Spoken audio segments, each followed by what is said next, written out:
Vamos lá? O que é isso aí, Lulão? Vai lá. Nós não temos o direito de perder essas eleições. Nós não temos o direito de permitir que o negacionismo, que o fascismo volte a pensar em governar esse país. A gente não tem o direito. Outro dia eu disse, nesse país, antigamente, traidor era enforcado. Porque trair a pátria é uma coisa muito grave. E hoje nós temos não um, nós temos vários traidores que vão aos Estados Unidos pedir para os Estados Unidos impor punição ao Brasil. É verdade, presidente! E eu quero dizer para vocês, eu acho isso tão engraçado que eles podem até montar um comitê para apoiar o nosso adversário aqui. Podem até montar um comitê, porque não há neste país, a não ser vocês, que decida que país a gente quer para os próximos anos nesse país. Não há possibilidade. Não há possibilidade. E quero assumir um compromisso com você. Não há possibilidade da gente permitir que a democracia sofra mais um arranhão como sofreu no golpe contra Dilma Rousseff em 2016.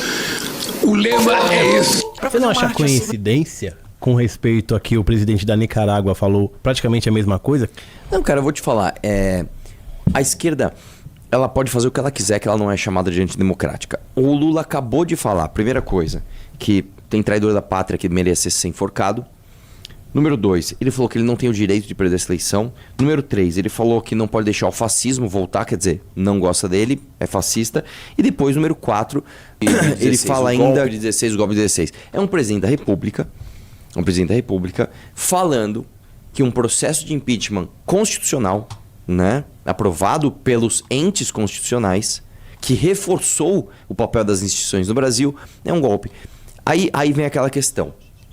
Por que o Lula pode fazer essa fake news? Porque é uma fake news. Isso é objetivamente uma fake news, né?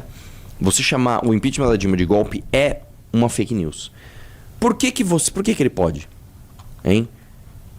É aquela história, se o presidente da República está falando que o impeachment da Dilma foi golpe e não tem problema, se eu apoiar então o impeachment da Dilma, eu estou apoiando o golpe, então eu estou fazendo um discurso antidemocrático, então eu tenho que ser cerceado da minha liberdade de falar sobre isso, é isso?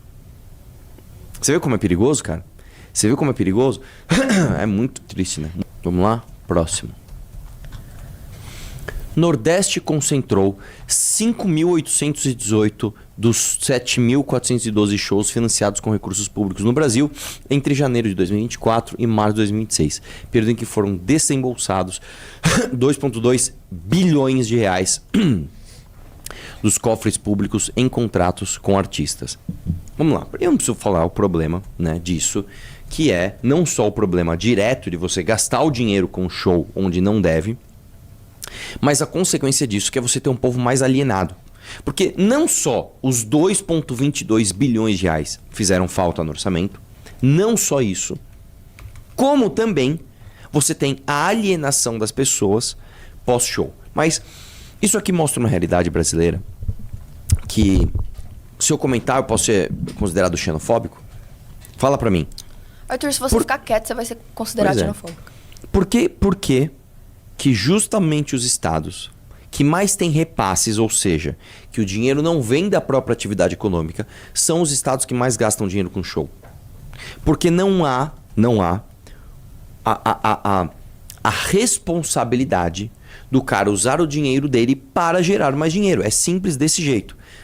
Se eu estou num estado onde eu preciso trabalhar, gerar atividade econômica para arrecadar e com este recurso ter que investir para continuar produzindo, eu não posso gastar mal esse dinheiro.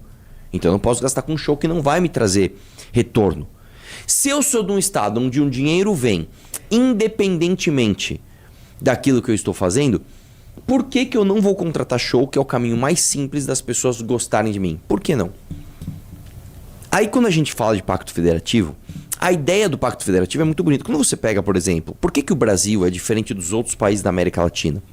Porque de fato, cara, o Brasil foi um país que grandes homens imaginaram isso aqui como uma terra muito grande, tá? Como um lugar único, tá? E um país só. Diferente da colonização espanhola, que deixou, né, o seu território ser quebrado em diversas repúblicas depois, né? Tanto que você pega a América Central, você pega aqui a costa oeste da América do Sul, você vai ver que são vários países menores, todos ali sob influência da língua espanhola, etc., porque foram colonizados pela Espanha.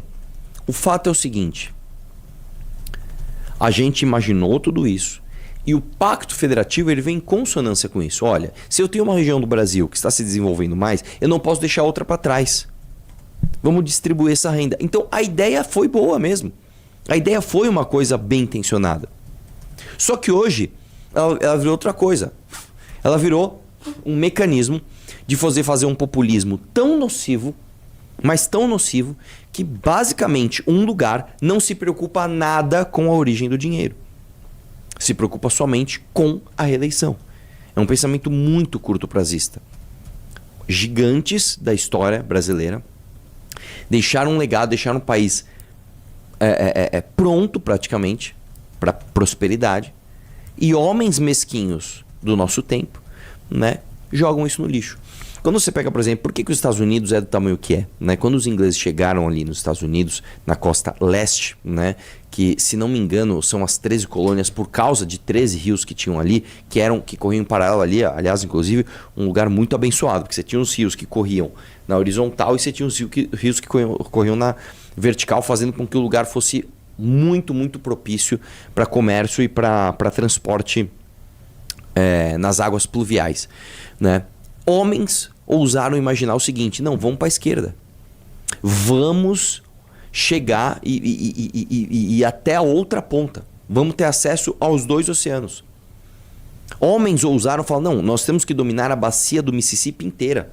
Nós temos que pegar lá de cima até de baixo. E a história sorriu para eles também, né?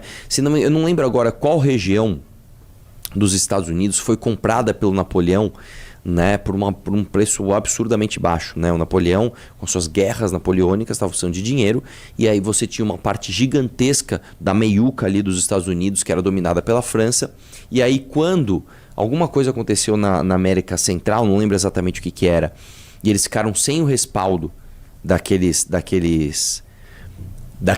território, eu não lembro exatamente o que aconteceu, o próprio Napoleão falou: cara, quer saber? Vou vender o estado inteiro. Eles foram lá para comprar uma partezinha, acabaram comprando um monte de coisa. Inclusive, essa história é muito interessante, porque os diplomatas americanos não tinham WhatsApp, né? Eu tô aqui com o Napoleão, em vez de gastar, não vou lembrar agora, tipo assim, $1 milhão para comprar uma cidade, eu acho que foi algo assim, tipo, de $10 milhões para comprar um pedacinho, ele tá oferecendo tudo por 15. Os caras, sem autorização, eles fecharam o negócio. Depois foram aclamados porque fizeram um bom negócio. E aí eles foram dominando todo os Estados Unidos, até espremer inclusive os índios norte-americanos, né? E dominar tudo e fazer aquele território gigante. Aqui no Brasil algo similar aconteceu. Quando a gente teve os bandeirantes, por exemplo, você sabia, né, que o centro-oeste brasileiro só existe por causa dos bandeirantes, né? Você sabe que essa expansão toda, você sabe que a região norte do Brasil, ter toda esta parte do rio Amazonas sendo dela, tá? Foi por causa da imaginação de grandes homens que falaram: nós vamos dominar isso daqui e isso aqui vai ser nosso. Nós não vamos deixar outro povo estar aqui. Isso aqui vai ser o Brasil. Eles ousaram imaginar isso. Eles ousaram executar o plano e fizeram de uma forma bem sucedida. Aí o que nós vemos hoje? Nós vemos governadores como, por exemplo, o senhor Flávio Dino, que foi governador do Maranhão, se aproveitando disso, se aproveitando desse pacto federativo para basicamente arrancar dinheiro de onde é mais produtivo e gastar com merda. Então, quando a gente olha um problema como esse, em que o Nordeste está cheio de show, nós temos um problema muito mais profundo. É uma afronta aos homens que ousaram imaginar um Brasil gigante, unificado e que fosse prosperar de forma mais uniforme. Então, qual que é a solução para o Nordeste? A solução para o Nordeste é acabar com essa dependência, tá, tóxica, horrorosa de recursos de outros estados, porque faz com que os seus governantes não tenham a menor responsabilidade com a gestão. Entendeu?